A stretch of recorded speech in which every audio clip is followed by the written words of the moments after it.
నీకు శ్లోకాలు వచ్చా? కంఠస్థం వచ్చా? కంఠస్థం వస్తే సరిపోతుందా? చిలక ఎన్ని పలుకులైనా పలుకుతుంది, అది ఆచరణలో పెట్టది. మరి కంఠస్థం వస్తే సరిపోతుందా, లేక ఆ పద్యాలలో ఉన్న భావానికి అర్థం పరమార్థంని అనుభవిస్తే తెలుస్తుందా? అనుభవిస్తే తెలుస్తుంది. అంటే మనకి వేదాలు ఉపనిషత్తులు జ్ఞానం చెప్పింది పరమాత్మ తత్వాన్ని. ఎట్లా అంటే పరమాత్మ తత్వాన్ని వర్ణించింది వేదం. ఆ పరమాత్మనే మనం ధ్యానంలో అనుభవించినాం కదా.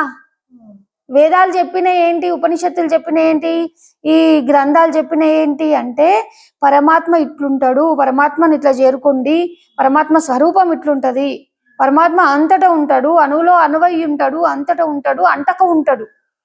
అంతటా ఉన్నవు గురువర్యా, నీ వంటక ఉన్నవు గురువర్యా అంటారు. అంటే పరమాత్మ అంతటా ఉన్నాడు, అణువులో అణువై అఖండంగా వెలుగుతూ అంతటా ఉండి అంటకుండా ఉన్నాడు దేనికి.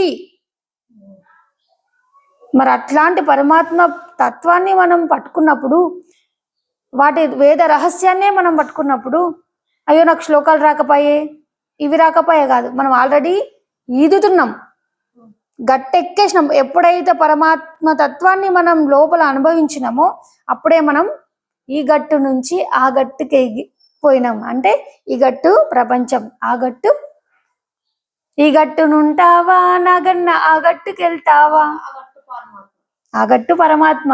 అంటే ఈ ప్రపంచం గట్టు నుండి ఈదాలి. ఇదంతా ఈ సంసారం అంటే జనన మరణ చక్రం, ఇదంతా ఈది ఈది ఈది మనం ఏ గట్టుకు పెడుతున్నాం?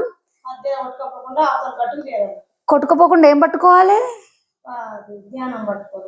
భగవంతుణ్ణి, గురువు చెప్పిన కీలకాన్ని పట్టుకోవాలి.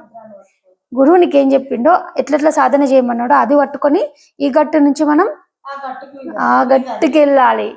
ఈ ఊరు నుంచి ఆ ఊరికి వెళ్ళాలి. ఏ ఊరిది? ప్రపంచం అనే ఊరు.